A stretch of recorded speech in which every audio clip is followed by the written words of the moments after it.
Sveiki, VKL tęsia pažintį su Vilniaus pirmenybių komandomis. Šį kartą norime pristatyti VSC Elteros projektų bei Tegros ekipas. VSC Elteros projektai VKL rungtyniauja nuo pat lygos įkūrimo pradžios. Tai komanda tikrai demonstruojanti kokybišką krepšinį kiekvieno sezono metu, tačiau patekti į finalinį ketvertą jiems niekaip nepavyksta. Deja, traumą patyrė ir šį sezoną iš klubo iškrito vienas iš ilgamečių lyderių Tadas Gaižauskas, tačiau komanda pasistiprino keliais jaunais ir tikrai pragiais krepšininkais. Šį sezoną, kaip ir visada, VSC bus realūs pretendentai patekti į finalinį ketvertuką, nors lygos pajėgumas yra tikrai padidėjęs.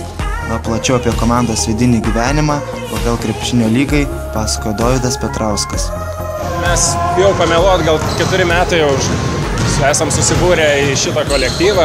Anksčiau su kai kuriais žaidžiam dar seniau, vienas kitą gerai pažįstam, esam geri draugai tiek aikštelį, tiek už jos ribų.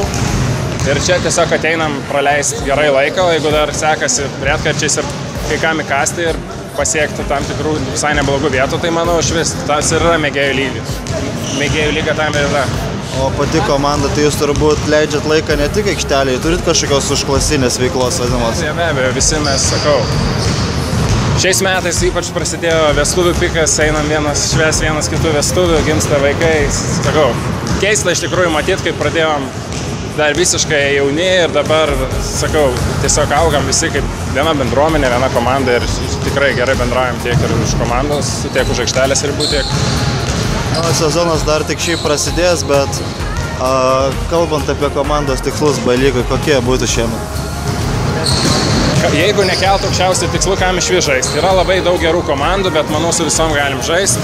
Sakau, esam pakankamai pajėgi komanda, turim žaidėjų visose pozicijose, sekrai reikia atidirbti savo žaidimą, pradėti rodyti geriausią formą ir tikimės eiti kuo toliau, kai bus pamatysim pavasarį. Lapkričio 16 dienos vakarą Vilniaus krepšinio lygos B divizione susikojo VSC Elteros projektų bei Tegros antroji ekipos. Tegros komandos sudėtis nesikeičia eilę metų ir pagrindas išlieka daugmaž toks pat. O ši komanda itin išgarsėjo pernai, kuomet Lietuvos krepšinio federacijos taurėje nukovė Jonavos Petrochemos komandą bei garbingai priešinosi Alytaus Dzūkijos krepšininkams. Rungtynes po permainingos kovos laimėjo Tegros ekipa, o įspūdžiais dalinosi Tegros krepšininkas Domantas Bimba. Ar sunkios buvo varžybos jums patiems?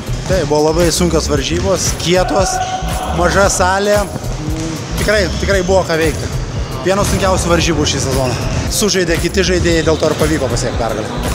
O tai koks jūsų manymų pagrindinis veiksnys šiandien buvo, nes vis tiek tokios permainingos labai varžybos buvo, tai kas padėjo pasiekti pergalę šiandien? Manau, kad patirtis. Mes žaidžiam ne pirmus metus, esam susižaidę. Manau, kad patirtis ir šiek tiek sėkmė pasisekė irgi.